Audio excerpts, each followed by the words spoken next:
ನಗನಸೂರು ಕನ್ನಡ ಶಾಲೆಯ ಮಕ್ಕಳ ಮುಖದಲ್ಲಿ ದುಃಖ, ಊರೋಟಿ ಕನ್ನಡ ಶಾಲೆಯ ಮಕ್ಕಳ ಮುಖದಲ್ಲಿ ಸಂತೋಷ. ಹೌದು, ಸರ್ಕಾರಿಯ ಹೆಣ್ಣು ಮಕ್ಕಳ ಶಾಲೆ ನಗನಸೂರು ತಾಲೂಕು ಅಕ್ಕಲಕೋಟೆ ಸೊಲ್ಲಾಪುರ ಜಿಲ್ಲೆಯ ಒಂದು ಅತ್ಯಂತ ಪ್ರೀತಿಯ ಶಿಕ್ಷಕರಾದ ಶರಣಪ್ಪ ಪುಲಾರಿ ಅವರು ವರ್ಗಾವಣೆಯಾಗಿ ಬೋರೋಟಿ ಸರ್ಕಾರಿಯ ಕನ್ನಡ ಶಾಲೆಗೆ ತೆರಳುತ್ತಿರುವ ಸುದ್ದಿ ತಿಳಿದ ಕ್ಷಣ ಶಾಲೆಯಲ್ಲಿ ಭಾವನಾತ್ಮಕ ವಾತಾವರಣ ನಿರ್ಮಾಣವಾಯಿತು. ವಿದ್ಯಾರ್ಥಿನಿಯರ ಅಳಲು ಮುಗಿಲು ಮುಟ್ಟಿತು. ಪ್ರತಿ ವಿದ್ಯಾರ್ಥಿನಿಯ ಕಣ್ಣಲ್ಲೂ ಭಾವನೆಯಲ್ಲೂ ಶಿಕ್ಷಕರಾದ ಪುಲಾರಿ ಸರ್ ಅವರ ಕುರಿತು ಅಪಾರ ಆತ್ಮೀಯ ಮತ್ತು ಗೌರವ ತೋರುತ್ತಿತ್ತು. ಪುಲಾರಿ ಸರ್ ಅವರ ತೋಳನೂರು, ಜಗಾಪುರ, ಬಬಲಾದ ಹಾಗೂ ನಾಗನಸೂರು ಕನ್ನಡ ಶಾಲೆಯಲ್ಲಿ ಸೇವೆ ಸಲ್ಲಿಸಿ ಅವಧಿ ಕೇವಲ ಶಿಕ್ಷಕ ಜೀವನವಲ್ಲ, ಮಕ್ಕಳ ಭವಿಷ್ಯ ಕಟ್ಟಿದ ಬೆಳಕಿನ ದೀಪ. ಶಾಲೆಯನ್ನ ಮುಂದುವರಿದ ದಾರಿಯಲ್ಲಿ ನಡೆಯುವಂತೆ ಮಾಡಿದ ತೊಡಕುಗಳ ಮುರಿದು ಮಿಂಚು, ಮಕ್ಕಳ ಸರ್ವಾಂಗೀಣ ವಿಕಾಸಕ್ಕೆ ಶ್ರಮಿಸಿದ ನಿಸ್ವಾರ್ಥ ಮಾರ್ಗದರ್ಶಕ. ತರಗತಿ ಕೊಠಡಿಗಳಲ್ಲಿ ಜ್ಞಾನ ಹಂಚಿದಷ್ಟೇ ಅಲ್ಲ, ಮಕ್ಕಳ ಮಾನವೀಯತೆಯ ಮೌಲ್ಯಗಳನ್ನ ಬೆಳೆಸಿದವರು ಪುಲಾರಿ ಸರ್. ಮಕ್ಕಳ ನಗು, ಅವರ ಕಲಿಕೆ, ಅವರ ಬೆಳವಣಿಗೆಗೆ ಇವೆಲ್ಲ ಅವರ ಹೃದಯಪೂರ್ವಕ ಸೇವೆಯಿಂದ ಮಾತ್ರ ಸಾಧ್ಯವಾಯಿತು.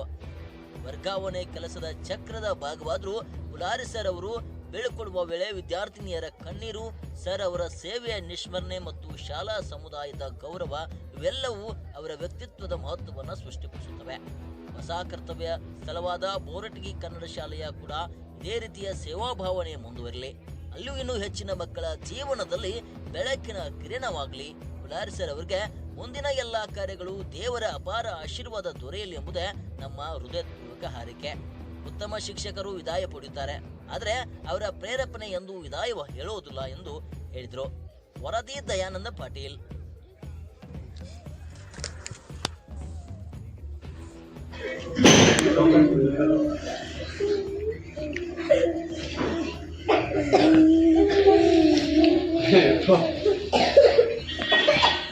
I miss you, sir.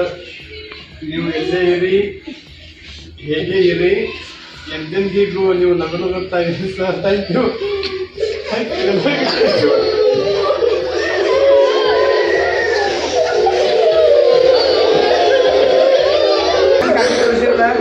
ಹಂಗೆಲ್ಲ ಸುರು ತೋರಿಸ್ರಿ, ಶಾಲೆ ಹೆಸರು ತೊಗೊಂಬರಿ, ಎಲ್ಲ ಸ್ಪರ್ಧೆ ಹಾಕೋರಿ.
ಮಾತಾಡ್ತು ಕೆಲಸ ಮಾಡ್ಬೇಕು ಈಗ